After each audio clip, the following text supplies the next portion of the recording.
Olá, pessoal! Sejam bem-vindos ao canal Bru na Lousa.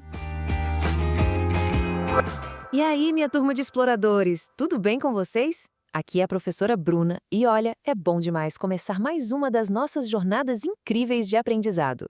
Hoje a gente vai fazer uma exploração fascinante sobre o maior, o mais perfeito e o mais complexo jogo de mundo aberto que já existiu. Sim, um sandbox da vida real, o nosso próprio planeta Terra. Podem esquecer os servidores de Minecraft ou os mapas do Roblox só por um minutinho, tá? Porque o mapa onde a gente vive de verdade tem regras absurdamente fantásticas e interações que fazem tudo funcionar feito um relógio. E nós vamos usar justamente o nosso olhar de gamers para desvendar os segredos de como a vida aqui na Terra se organiza. E aí, todo mundo pronto para dar o start? Então, bora lá! E para a gente não se perder nesse mapa gigante, dá uma olhada no nosso menu de fases de hoje. Primeiro, a gente vai começar no grande jogo da vida. Depois, a gente vai ler o código do jogo na fase dos fatores bióticos e abióticos. Na sequência, vamos desbloquear os mapas terrestres, dar um mergulho nas fases aquáticas e, no finalzinho, encarar a nossa missão de preservação, que, vou logo avisando, é o desafio cooperativo mais importante de todos. Muito bem, turma. Carregando a fase número 1, o grande jogo da vida. Sabe, para jogar bem qualquer coisa, a gente tem que entender como o mundo funciona, certo? Qual é o bloco básico de tudo isso aqui? Bom, o bloco básico de construção do nosso mundo é o ecossistema. Ele é basicamente um grupo de seres vivos interagindo uns com os outros e com o ambiente onde eles moram. Pensa num servidor específico onde os jogadores, os mobs e o próprio cenário estão totalmente conectados. O que um faz ali afeta o outro na mesma hora. E olha, o ecossistema é a unidade básica de estudo da ecologia. Tentar entender a natureza sem saber o que é um ecossistema é tipo tentar jogar de olhos vendados sem saber os controles. Não vai dar certo, né? Agora que a gente já sacou o que é um ecossistema, vamos para a fase 2, fatores bióticos e abióticos. É aqui que a gente abre o código-fonte da Terra para ver as engrenagens girando. Pensem comigo, todo jogo tem os personagens e o cenário, verdade? Na ecologia, a gente divide isso em duas grandes categorias. De um lado, a gente tem os fatores bióticos, que são o quê? São todos os organismos vivos do nosso mapa. A nossa fonte explica que isso inclui as plantas, que são as produtoras, os consumidores, os decompositores e até os parasitas. Eles são os jogadores, os pets e os mobs do nosso servidor. Do outro lado, a gente tem os fatores abióticos, que formam um ambiente físico e químico. É o cenário, as configurações do servidor, a água, o tipo de solo, a luz do sol, a temperatura, o ar e os nutrientes. Se essas configurações abióticas não estiverem perfeitinhas, os nossos personagens simplesmente não conseguem spawnar, muito menos sobreviver. Com as regras do motor do jogo fresquinhas na cabeça, é hora de carregar os mapas. Vamos para a fase 3, explorando mapas terrestres. Quando a gente começa a andar pela terra firme, logo de cara a gente encontra o que a ecologia chama de bioma. Turma, um bioma é basicamente um grupão de vários ecossistemas terrestres juntos, formando uma região gigantesca no mapa. O que define um bioma é que ele tem uma vegetação super característica e um clima que domina a área toda. Sabe aquelas áreas enormes nos jogos que tem um tema bem específico, tipo a região do gelo, a região da lava, a floresta escura? Então, cada bioma é tipo isso, com seu próprio clima e plantinhas exclusivas. E quais são as opções de mapas terrestres que a gente tem liberadas no servidor Terra? Bom, temos as florestas, os desertos, as montanhas, as pradarias e as pastagens.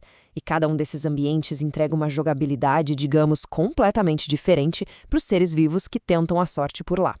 Para a gente ter uma noção clara, vamos comparar dois desses mapas que são extremos. De um lado, temos as florestas.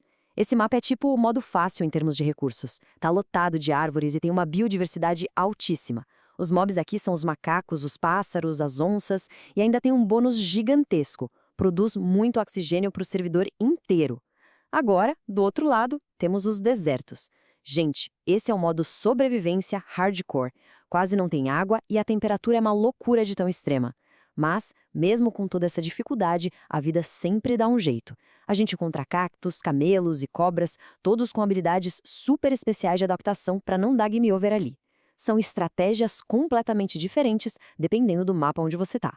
Certo, já andamos bastante pela superfície, né? Agora, vistam seus equipamentos de mergulho, porque vamos desbloquear a fase 4, as fases aquáticas. Os ecossistemas aquáticos também têm suas divisões e mecânicas próprias. A gente tem os ambientes de água doce, que são os lagos, os manguezais e os rios.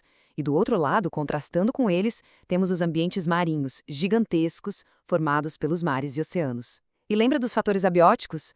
Pois é, a composição química da água muda totalmente quem consegue morar na água doce e quem só sobrevive na água salgada.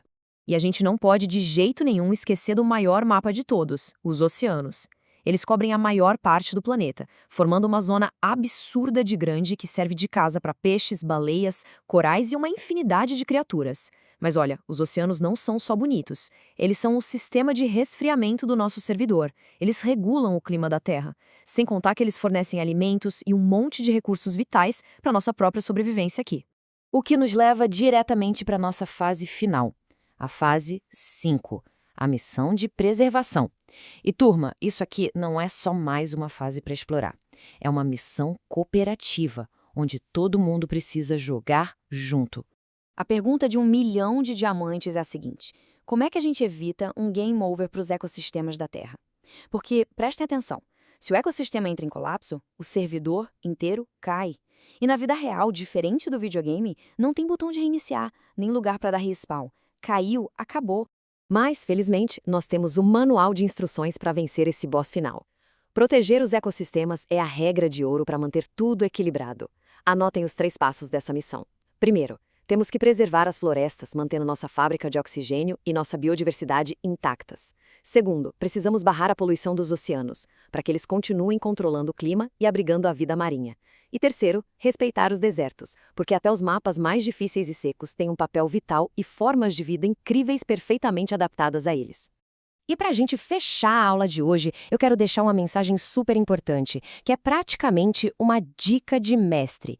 A nossa fonte diz: proteger os ecossistemas é essencial para manter o equilíbrio do planeta, garantindo a sobrevivência de muitas espécies, inclusive a nossa.